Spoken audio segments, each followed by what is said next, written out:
नमस्कार साथियों, स्वागत है आप सभी का हमारे YouTube channel Shri Hans wine institute पर। आज हम लोग इस वीडियो में 6 दिसंबर और 7 दिसंबर के करंट अफेयर्स के क्वेश्चंस को डिस्कस करेंगे। तो लगभग हमारे 20 क्वेश्चंस है इस वीडियो में, इसलिए वीडियो को अंत तक देखिएगा और ये सब इंपॉर्टेंट क्वेश्चंस है, तो एग्जाम पॉइंट ऑफ व्यू से और भी इंपॉर्टेंट, बेहद खास बन जाता है ये सेशन। ठीक है, तो चलिए करंट अफेयर्स एक अनोखी सोच के साथ वीडियो को शुरू करते हैं और आज का मोटिवेशन देख लेते हैं। There is nothing impossible to they who will try, यानी कि जो कोशिश करते हैं उसके लिए कुछ भी असंभव नहीं है। इसे याद कर लीजिएगा, आप कोशिश करते रहिए, आपके लिए भी कोई चीज़ असंभव नहीं है इस दुनिया में। ठीक है ना, बस आप कोशिश करते रहिए, मेहनत लगन के साथ आप ज़रूर सक्सेस होइएगा। ठीक है, देखिए हमारा वीडियोस पे लाइक वगैरह व्यूज़ वगैरह नहीं आता है, लेकिन फिर भी हम कोशिश किए जा रहे हैं इस होप के साथ कि आज नहीं तो कल हम ज़रूर सक्सेस करेंगे। अगर आप लोग का सपोर्ट रहा तो ज़रूर एक ना एक दिन हम सक्सेस ज़रूर करेंगे। चलिए इसी मोटिवेशन के साथ आज का पहला क्वेश्चन देख लेते हैं। आज का पहला क्वेश्चन है, हाल ही में अंतर्राष्ट्रीय स्वयंसेवक दिवस 2023 कब मनाया गया है? तो ये देखिए स्वयं सेवक दिवस यानी कि इंटरनेशनल वॉलंटियर डे 2023 ये 5 दिसंबर को मनाया जाता है। ऑप्शन नंबर डी इसका सही आंसर है ना, ऑप्शन नंबर डी, ये याद कर लीजिएगा। अब देखिए इसे आर्थिक और सामाजिक विकास के लिए अंतर्राष्ट्रीय स्वयं सेवक दिवस, और जिसे आमतौर पर अंतर्राष्ट्रीय स्वयं सेवक दिवस भी कहा जाता है, यह हर साल 5 दिसंबर को मनाया जाता है। अंतर्राष्ट्रीय यानी कि संयुक्त राष्ट्र महासभा के द्वारा 1985 में ये इसको आधिकारिक रूप से मनाने की घोषणा की थी। इस बार का इसका थीम क्या है? तो सामूहिक कार्रवाई की शक्ति यदि सभी ने दिया। ठीक है, ये आपका इस बार का थीम है, सामूहिक कार्रवाई की शक्ति यदि सभी ने दिया। ठीक है, ये याद कर लीजिएगा। चलिए, यह दिन स्थानीय, राष्ट्रीय और अंतर्राष्ट्रीय स्तर पर सतत विकास लक्ष्यों को, यानी कि एसडीजी गोल के बारे में तो आप लोग जानते ही होंगे। टोटल कितना गोल है? तो 17 गोल है, और सभी देश को ये एसडीजी गोल 2030 तक अचीव करने के लिए कहा गया है। 17 गोल, उसमें भूखमरी है, क्वालिटी हंगर मतलब क्वालिटी एजुकेशन है ना। तो बहुत सारे चीज़ है जो कोई अचीव करना है सारे देश को। ठीक है, ये याद कर लीजिएगा। चलिए 5 दिसंबर को ये मनाते हैं। क्वेश्चन नंबर 2 पे आते हैं। हाल ही में IBA junior world boxing championship 2023 निम्नलिखित में से किस शहर में आयोजित की गई? तो देखिए IBA junior world boxing championship 2023 ये अभी आर्मेनिया की शहर एरावेन में हुआ था। ऑप्शन नंबर ए इसका सही आंसर है, ऑप्शन नंबर ए, एरावेन आर्मेनिया। ठीक है, आपको मालूम होगा कि आर्मेनिया वही कंट्री है जिसका हर समय झगड़ा अजरबैजान के साथ होते रहता है। आप लोग देखे होंगे अजरबैजान और आर्मेनिया का लड़ाई। ठीक है ना। उसके बाद देखिए हाल ही में भारत ने IBA junior world boxing championship में 3 स्वर्ण पदक यानी कि 3 गोल्ड, 5 रजत और 1 कांस्य पदक जीता है। 4 दिसंबर को भारत ने आईबीए जूनियर वर्ल्ड चैंपियनशिप में 2023 के लिए आखिरी दिन एरेवेन आर्मेनिया में 3 गोल्ड और ये सब ऐसे जीते हैं। ठीक है, आकांक्षा ने 70 किलोग्राम भार में स्वर्ण पदक जीता है और परी ने 48 किलोग्राम भार में स्वर्ण पदक जीता है। इसे याद कर लीजिएगा। निशा 52 किलोग्राम भार में स्वर्ण पदक जीती है, ये भी याद कर लीजिएगा। तो तीनों जो गोल्ड है वो महिला द्वारा लाया गया है, ये भी देख लीजिएगा। बिनी ने 52 किलोग्राम भार में रजत पदक जीता है, जबकि सृष्टि साठे ने 63 किलोग्राम भार में रजत पदक जीता है, ये याद कर लीजिएगा। यानी कि टोटल पदक की बात करें तो भारत के द्वारा कितना जीता गया? यहाँ पे 8 और 1 9 पदक। ठीक है, ये याद कर लीजिएगा, बहुत ज़्यादा इंपॉर्टेंट है। चलिए अब यहाँ पे क्वेश्चन नंबर 3 पे आते हैं। हाल ही में किस देश के राष्ट्रपति 4 दिसंबर 2023 को भारत के 3 दिवसीय यात्रा पर नई दिल्ली पहुँचे हैं? तो किस देश के राष्ट्रपति भारत के 3 दिवसीय यात्रा पर आए हैं? तो वो केनिया के राष्ट्रपति हैं, जो कि भारत के यात्रा पर आए हैं 3 दिन के लिए। ऑप्शन नंबर ए इसका सही आंसर है, केनिया। ठीक है, 4 दिसंबर 2023 को केनिया के राष्ट्रपति, इनका नाम क्या है? विलियम समोई रूतो। ये विलियम समोई रूतो जो है ये भारत के यात्रा पर 3 दिन के लिए आए हैं। इनके साथ एक उच्च स्तरीय आधिकारिक प्रतिमंडल भी है। ये राष्ट्रपति विलियम समोई की पहली भारत यात्रा है, ये याद कर लीजिएगा, इसलिए ये इम्पोर्टेंट भी बन जाता है। ठीक है, बहुत ज़्यादा इम्पोर्टेंट है। 5 दिसंबर को राष्ट्रपति रूटो का राष्ट्रपति भवन में औपचारिक रूप से स्वागत किया गया और उन्होंने प्रधानमंत्री नरेंद्र मोदी से भी बातचीत की। केन्याई राष्ट्रपति नई दिल्ली में एक व्यापार और निवेश कार्यक्रम में भी भाग लेंगे। इस यात्रा से दोनों देशों के बीच द्विपक्षीय संबंध जो है वो मजबूत होने की उम्मीद है।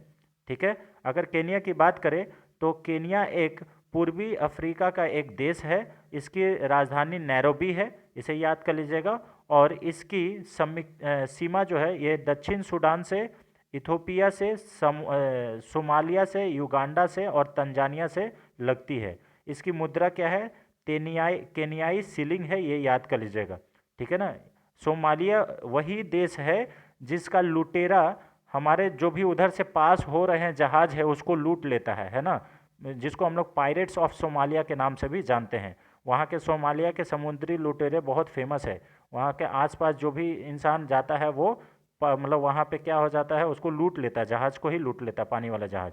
ये याद कर लीजिएगा, ठीक है, इंपॉर्टेंट है। अगर हमारा एक्सप्लेनेशन अच्छा लगता है तो वीडियो को लाइक करें, ज़्यादा से ज़्यादा शेयर करें, ठीक है। क्वेश्चन नंबर 4 पे आते हैं।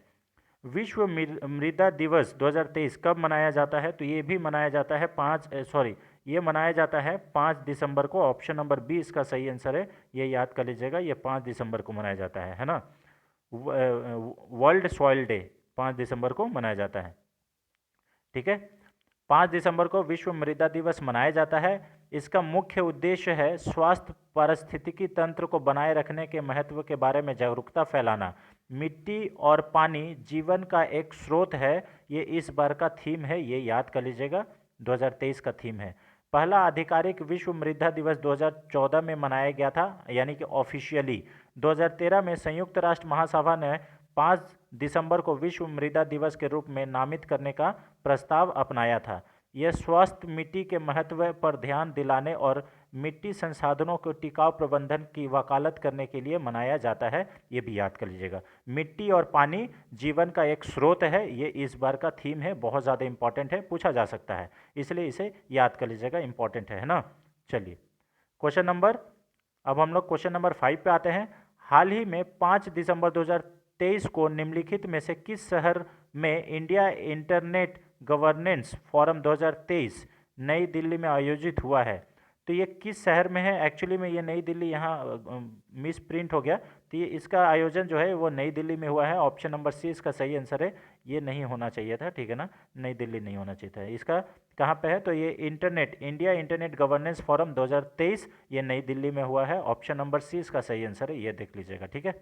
उसके बाद इंटरनेट गवर्नेंस फोरम यह बहुहितकारक मंच है जो इंटरनेट से संबंधित सार्वजनिक नीति मुद्दों पर चर्चा करने के लिए विभिन्न समूहों के प्रतिनिधियों को एक साथ लाता है। 2021 और 2022 में ये IIGF के पहले 2 संस्करण के सफलतापूर्वक आयोजन के बाद IIGF का तीसरा संस्करण था, ये याद कर लीजिएगा, ये तीसरा बार यहाँ पे हुआ है।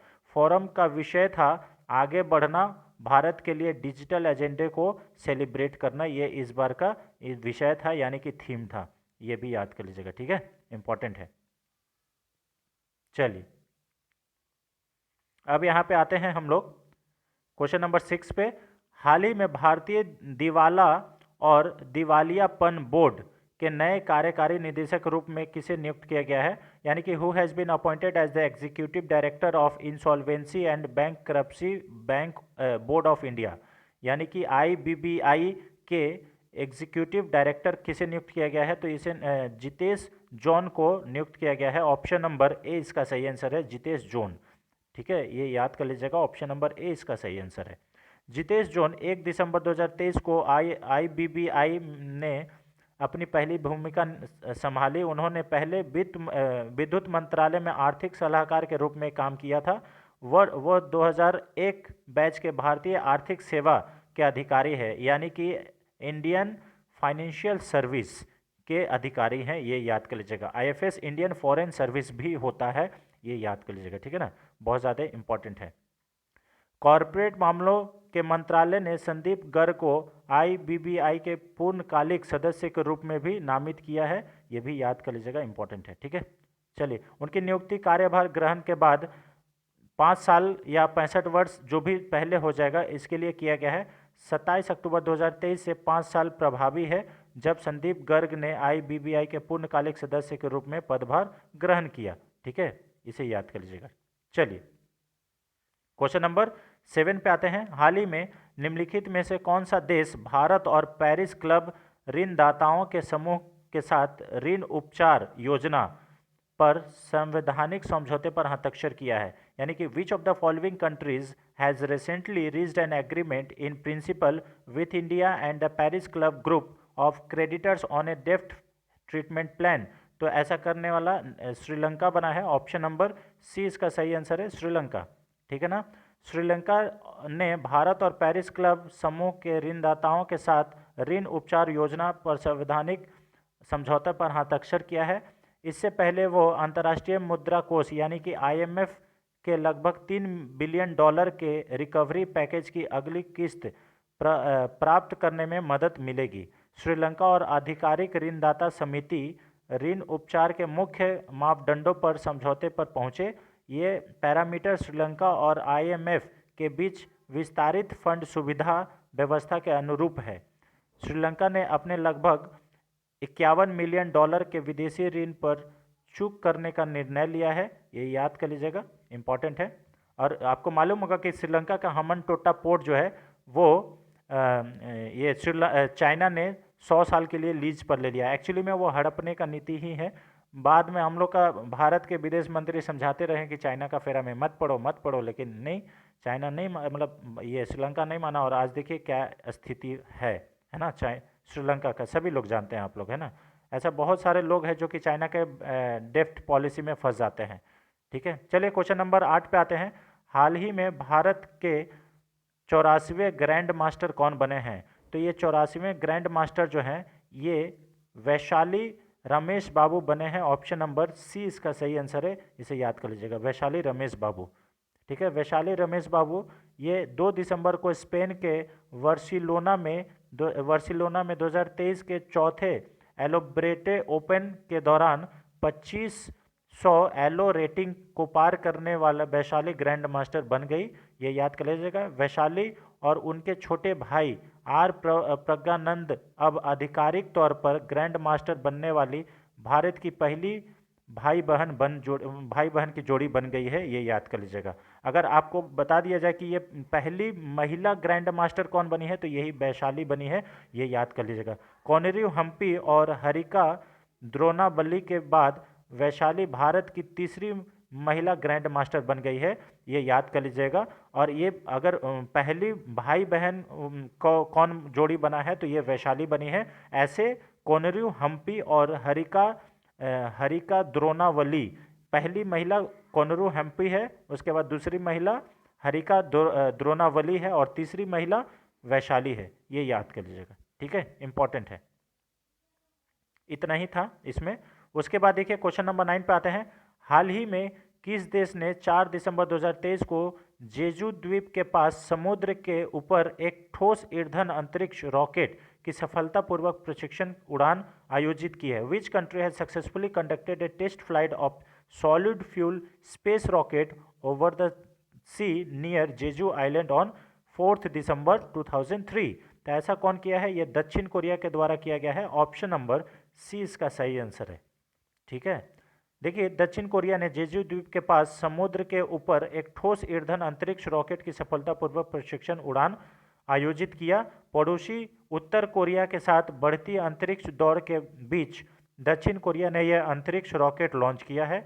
2022 के दिसंबर और मार्च में 2 अन्य प्रशिक्षणों के बाद यह दक्षिण कोरिया में अपनी तरह का तीसरा प्रशिक्षण है।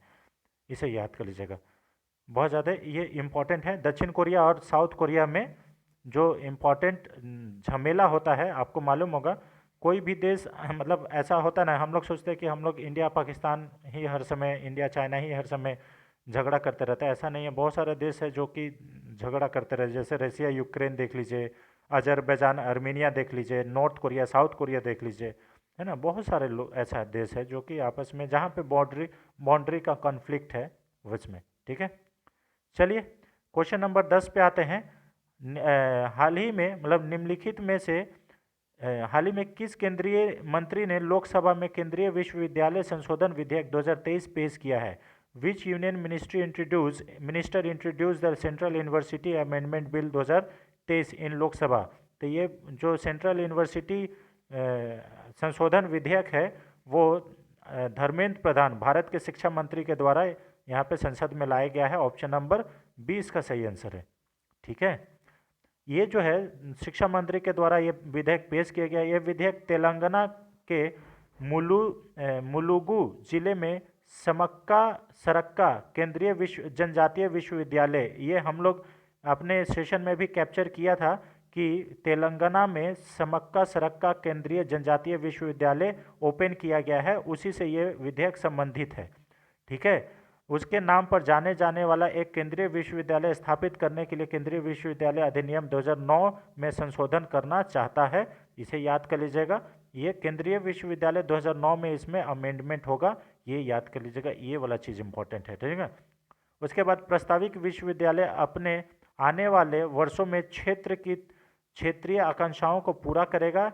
इसके लिए 889.7 करोड़ रुपए का प्रावधान है। विश्वविद्यालय देश की जनजातीय कला, संस्कृति और प्रथाओं में निर्देशात्मक और अनुसंधान सुविधाएं प्रदान करके अंतः शिक्षा को भी बढ़ावा देगा, ये याद कर लीजिएगा। आंध्र प्रदेश पुनर्गठन अधिनियम 2014 के तहत राज्य में एक केंद्रीय जनजातीय विश्वविद्यालय स्थापित करना अनिवार्य है, ये याद कर लीजिएगा। इसीलिए ये जनजातीय विश्वविद्यालय की स्थापना तेलंगाना में की गई थी। क्वेश्चन नंबर 11 पे आते हैं। हाल ही में व्हाइट लंग सिंड्रोम के कारण निम्नलिखित में से किस देश में बच्चों के अस्पताल में भर्ती होने के मामले बढ़ रहे हैं?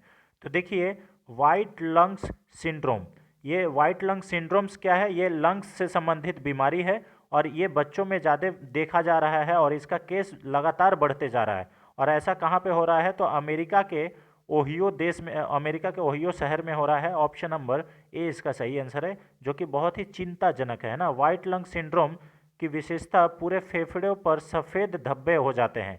ये व्हाइट लंग सिंड्रोम जो है ये पूरा फेफड़ा पर आपका धब्बा हो जाएगा बहुत सारा।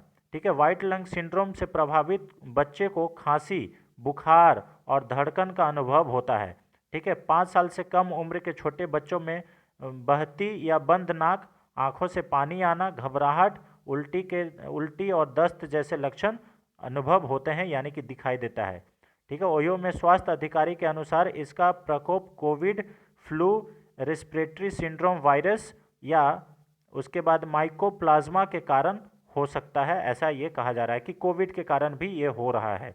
ठीक है, चलिए, तो थोड़ा सा बच के रहने का भी है, इसे देख लीजिएगा। बुखार और खांसी जैसे लक्षणों के इलाज के लिए दवा दी जाती है, इसमें ये सब बोला जा रहा है। आपको मालूम होगा कि SARS-CoV-2 ये कोविड के लिए नाम दिया गया था। ये भी क्या है? सीवियर एक्यूट रेस्पिरेटरी सिंड्रोम है, जिसमें लंग्स प्रभावित होता है। ठीक है, फेफड़ा प्रभावित होता है। और सेकेंड वाला जो कोविड-19 आया था वो उसमें तो काफ़ी लोग सांस की कमी की वजह से मतलब इस देश को छोड़ दिए, है ना। चलिए, ये सब देखिएगा, बहुत ज़्यादा इम्पोर्टेंट है। अगर अमेरिका की बात करें तो राजधानी वाशिंगटन DC है और प्रेसिडेंट वहाँ के जो बाइडेन है और कमला हैरिस वहाँ के वाइस प्रेसिडेंट है। चलिए, क्वेश्चन नंबर 12 पे आते हैं। हाल ही में भारतीय रेलवे पटरियों पर हाथियों की मौत को रोकने के लिए AI आधारित निगरानी प्रणाली स्थापित करेगा। यह निगरानी प्रणाली का नाम क्या है? तो AI यानी कि आर्टिफिशियल इंटेलिजेंस आधारित एक सर्विलांस सिस्टम नियुक्त करेगा, एक लगाएगा, जिससे जो पटरियों पर हाथी की मौत हो जाती है उसको रोका जा सके। तो उस सिस्टम का नाम क्या है? तो उस सिस्टम का नाम है गजराज तंत्र, यानी कि गजराज सिस्टम नाम है। ऑप्शन नंबर ए इसका सही आंसर है, गजराज। ठीक है ना, इंपॉर्टेंट है। हाल ही में भारतीय रेलवे पटरियों पर हाथियों की मौत को रोकने के लिए AI आधारित निगरानी प्रणाली स्थापित करेगा। असम, पश्चिम बंगाल, उड़ीसा, केरल, झारखंड, छत्तीसगढ़ और तमिलनाडु के वन क्षेत्रों में गजराज प्रणाली को लागू करने की घोषणा की गई है। यह फर्स्ट फेज में होगा। भारतीय रेलवे वन क्षेत्रों से गुजरने वाले 700 किलोमीटर के मार्ग पर यह निगरानी प्रणाली को स्थापित करेगा। 700 किलोमीटर लंबे ट्रैक पर कार्यवाहन की कुल लागत 181 करोड़ रुपया होगी। रेल मंत्री अश्विनी वैष्णव ने कहा कि इस तकनीक को 2022 में असम के 150 किलोमीटर के खंड पर लागू किया गया था। उन्होंने कहा कि यह काफ़ी फायदेमंद साबित हुआ है, ये याद कर लीजिएगा। रेल मंत्री ने कहा कि यह प्रणाली लोको पायलट को पटरियों पर हाथियों की मौजूदगी के बारे में समझ और सचेत करता है, यानी कि वो पटरी पर है या नहीं उससे लोको पायलट को मालूम चल जाता है, और इससे क्या होगा कि उसका जो एक्सीडेंट है वो कम हो पाएगा, बच जाएगा। ठीक है। दिसंबर 2022 में पूर्वोत्तर सीमांत रेलवे ने 11 हाथी गलियारों में घुसपैठ का पता लगाने वाली प्रणाली भी शुरू की गई। इन 11 गलियारों में ट्रेन हाथी की टक्कर की सूचना नहीं है। अब भी कोई हाथी ट्रैक पर आता है तो सिस्टम ट्रेन नियंत्रण, स्टेशन मास्टर, ट्रेन ड्राइवर और अन्य हितधारकों को अलर्ट उत्पन्न करके काम करता है।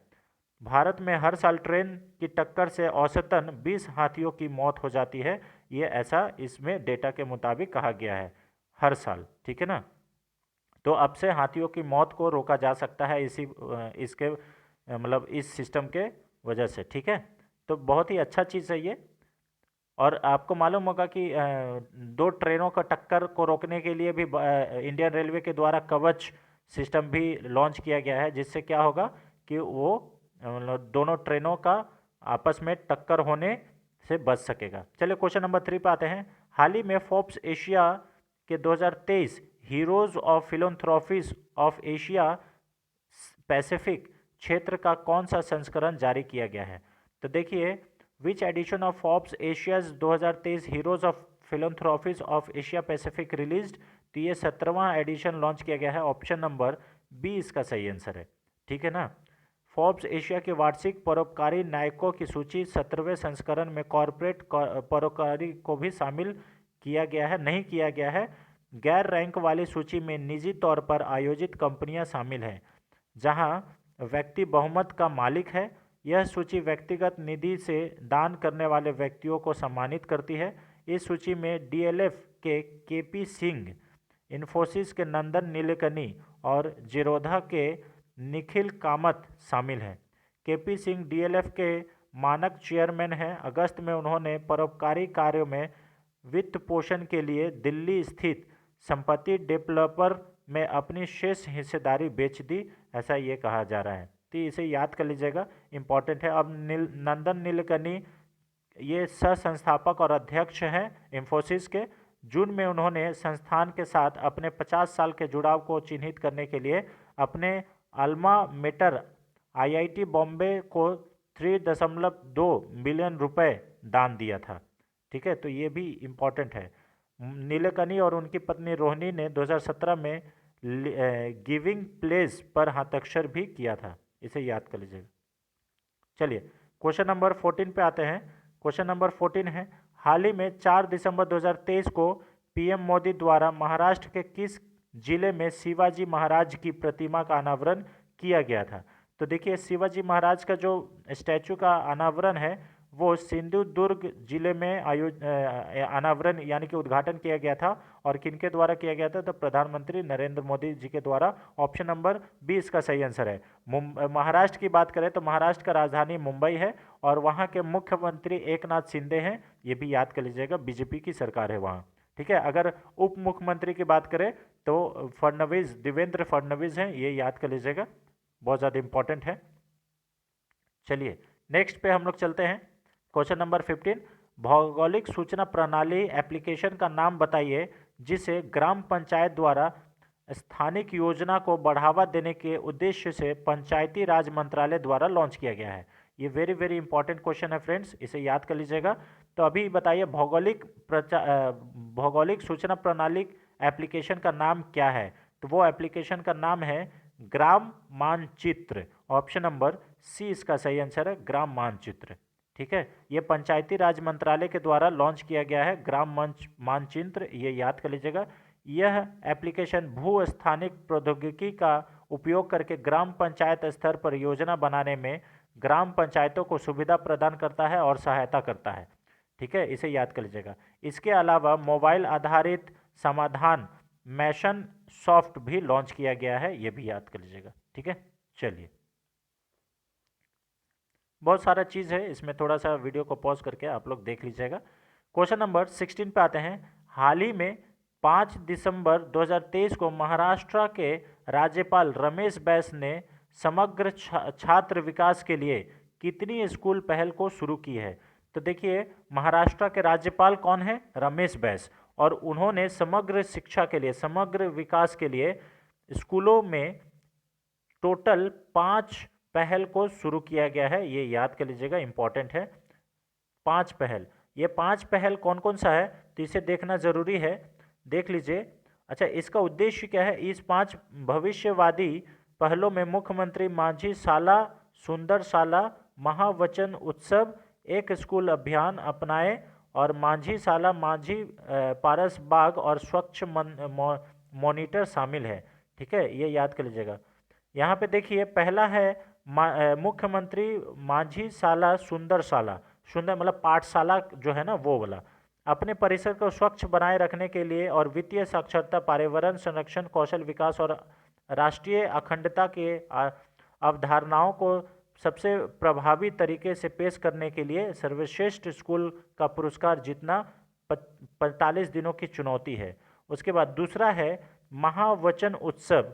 महावचन उत्सव क्या है? इसका उद्देश्य पढ़ने की संस्कृति को बढ़ावा देना है, ये याद कर लीजिएगा। उसके बाद तीसरा है स्वच्छता मॉनिटर अभियान। तो स्वच्छता मॉनिटर अभियान ये छात्र सार्वजनिक स्थानों पर स्वच्छता के बारे में जागरूकता फैलाने का काम करेंगे। उसके बाद चौथा है माझी शाला माझी पारसवा बाग। स्वस्थ जीवन शैली को बढ़ावा देने के लिए इस पहल का उद्देश्य है स्कूलों को अपने स्वयं के लिए किचन गार्डन विकसित करने के लिए प्रोत्साहित करना, जबकि सर्वश्रेष्ठ छात्र को पुरस्कृत भी किया जाएगा। इसका उद्देश्य है छात्रों को खेती की मूल बातें और इसकी महत्व की परिचय कराना। पांचवा है एक स्कूल गोद ले अभियान। ये महाराष्ट्र सरकार के द्वारा बहुत पहले ही लॉन्च कर लिया गया था, एडॉप्ट ए स्कूल, है ना। तो इससे क्या होगा कि अगर कोई सरकारी संस्था या प्राइवेट संस्था कोई स्कूल एडॉप्ट करना चाहती है तो उसे वो कर सकता है। ये याद कर लीजिएगा, इंपॉर्टेंट है ना। चलिए, अब हम लोग नेक्स्ट इस पे चलते हैं। क्वेश्चन नंबर 17 पे आते हैं। हाल ही में 7 दिसंबर 2023 को तेलंगाना के नए मुख्यमंत्री के रूप में किसने शपथ लिया? तो ये लिए हैं रेवंत रेड्डी ने। ऑप्शन नंबर बी इसका सही आंसर है। थोड़ा जल्दी करेंगे, है ना। रेवंत रेड्डी जो है ये मुख्यमंत्री के तेलंगाना के नए मुख्यमंत्री बने हैं, ठीक है ना। चलिए, क्वेश्चन नंबर 18 पे आते हैं। हाल ही में global Standard and Poor's global ratings के अनुसार भारत किस वर्ष तक दुनिया की तीसरी सबसे बड़ी अर्थव्यवस्था बन जाएगा? तो दुनिया की तीसरी सबसे बड़ी अर्थव्यवस्था जो भारत है वो 2030 तक बन जाएगा। ऑप्शन नंबर ए इसका सही आंसर है। ये Standard and Poor's global ratings के अनुसार कहा गया है 2030 तक भारत दुनिया का तीसरी सबसे बड़ी अर्थव्यवस्था बन जाएगा। ऑप्शन नंबर ए इसका सही आंसर है, ठीक है, इसे याद कर लीजिएगा। क्वेश्चन नंबर 19 पे आते हैं। क्वेश्चन नंबर 19 है, हाल ही में 4 दिसंबर 2023 को शहरी नियोजन और विकास पर द इंडिया इंफ्रास्ट्रक्चर रिपोर्ट 2023 किसने जारी किया? तो ये किया गया है भारत के पूर्व वाइस प्रेसिडेंट वेंकैया नायडू के द्वारा। ऑप्शन नंबर डी इसका सही आंसर है, ठीक है ना, ये याद कर लीजिएगा। The India infrastructure report 2023 on urban planning and development on 4 दिसंबर 2023, ठीक है। चलिए, भारत के पूर्व राष्ट्रपति रह चुके हैं, ये याद कर लीजिएगा। चलिए, उपराष्ट्रपति। क्वेश्चन नंबर 20 पे आते हैं। JT60 से दुनिया का सबसे बड़ा और सबसे उन्नत परमाणु संलयन रिएक्टर है, यह किस देश के बीच संयुक्त पहल है? तो ये देखिए, JT60 से ये largest and most advance nuclear fusion reactor है इन द वर्ल्ड, और ये जॉइंट वेंचर है यूरोपीय यूनियन और जापान के बीच। ऑप्शन नंबर ए इसका सही आंसर है। यूरोपीय यूनियन में अभी टोटल 27 देश है, ये याद कर लीजिएगा, इंपॉर्टेंट है, 27 देश। और इसी से ब्रिटेन अलग हो गया था, जिसको हम लोग ब्रेक्जिट के नाम से जानते हैं। तो चलिए, ये रहा फ्रेंड्स पिछले 6 दिसंबर और 7 दिसंबर के अति महत्वपूर्ण प्रश्न, जो कि आने वाले सभी प्रतियोगी परीक्षाओं के लिए बेहद महत्वपूर्ण होगा। तो अगर आप वीडियो को अंत तक देखे हैं तो चैनल पर नए हैं तो चैनल को जरूर सब्सक्राइब कर ले। Thanks for watching friend, thank you so much. मिलते हैं नेक्स्ट वीडियो में, तब तक के लिए जय Hind, thank you so much. और आज का वीडियो भी हम लोग अभी तुरंत ही आप लोग के लिए अपलोड कर देंगे, तो वो भी आप देख लीजिएगा। Thanks for watching friend, thank you so much. मिलते हैं नेक्स्ट वीडियो में, तब तक के लिए जय Hind, thank you so much.